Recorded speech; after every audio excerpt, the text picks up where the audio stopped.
I was sitting in a desk in a classroom of a school in Albuquerque, New Mexico. It was Spanish class. The teacher took roll. Maria Chavez, Jose Gonzalez, Roberto Ricky Petete Montoya de Cruz, and then Mercedes Holtree? Her accent changed quicker than my face turned red. Señorita, are you sure you're supposed to be in this class? Si, señora. I am exactly where I belong. Identity is more than just your name.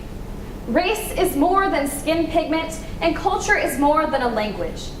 This collection of poetry by Latino authors defies the everyday assumptions people make that exclude others.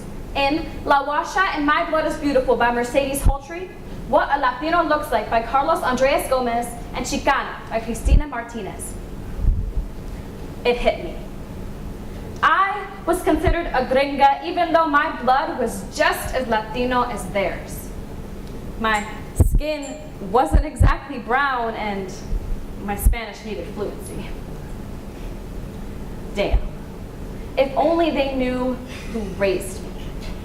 I grew up eating burnt tortillas and leftover beans. I watched my grandmother make a work of art out of masa and pork dripped in red, making dozens in a pot bigger than the country she came from.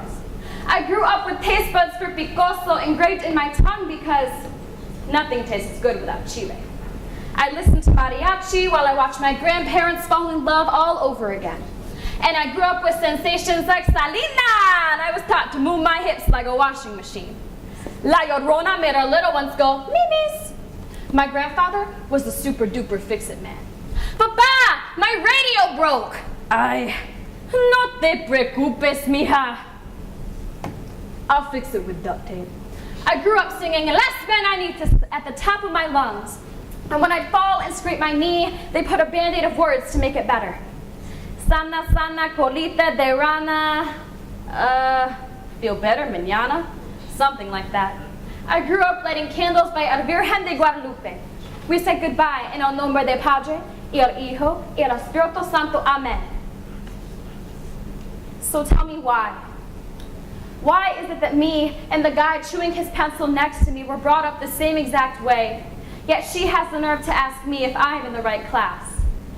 Is it because mi español es no perfecto? Or is it because my beautiful mother married a man whose last name came from a white man's province? Either way, I'm proud of the name I was given.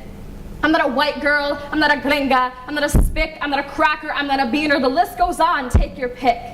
I could care less if you classify me as a Mexicana, Latina, Chicana, no me importa, because I grew up with pride. Señorita, are you sure you're supposed to be in this class? Si, señora, I am exactly where I belong. If you're Chicana, how did you end up with a German last name? Oh, you must be a coyote. What that means is you must be a mutt, mongrel, vagabond, impure, messy, complicated, messed up, a monstrosity. You're one of those people, huh? Your parents are two opposite flavors. You're all Spanish accent and light skin, too ghetto for AP placement, not brown enough to be called Mexican. Pinche sangrana, they would say. She thinks she's all that because she's half white. Talking smack in Spanish as if my grandmother never taught me how to cuss in our native tongue. Answering questions like, do you know Spanish? Are you Spanish? What about Hispanic? You kind of look Latina. There's no way you're Mexican, you look white to me. If you're white, then why do you pretend to be brown? I am birthed from oppressed and oppressor. Mestizo, castizo, mulato, ibaro, compucho, arbor rosado, ali de estas. They all translate to mixed blood. America loves pure and you are messy.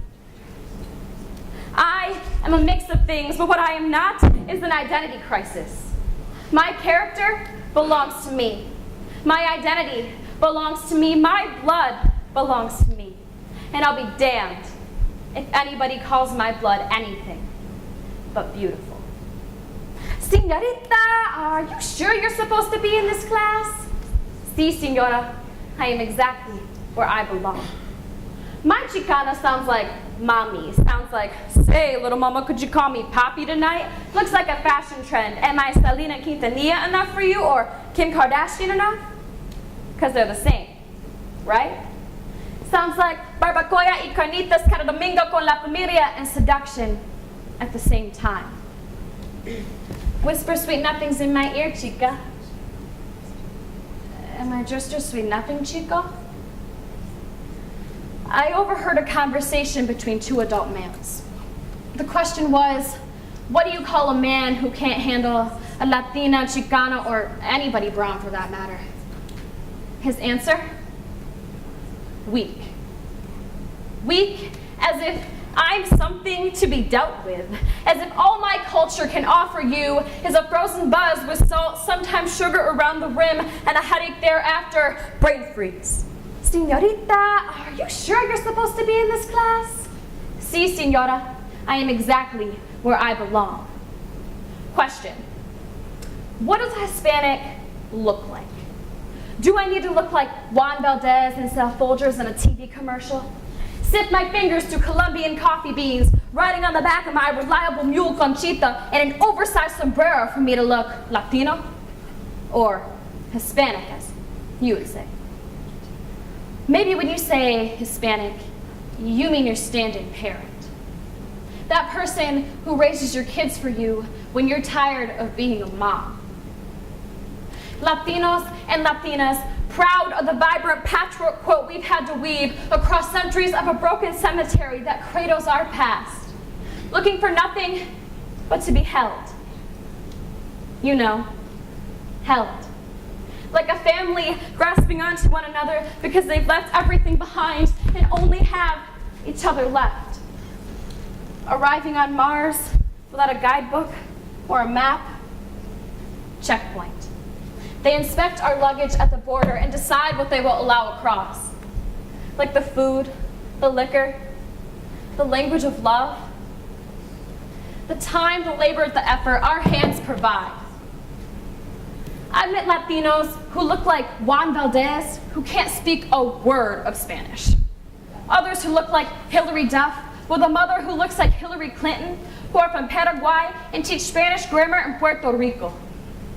I've met Latinos who can cook like their broken English moms, who mispronounce their own last names. You want to know what I am? I am a Latino. I am exactly where I belong.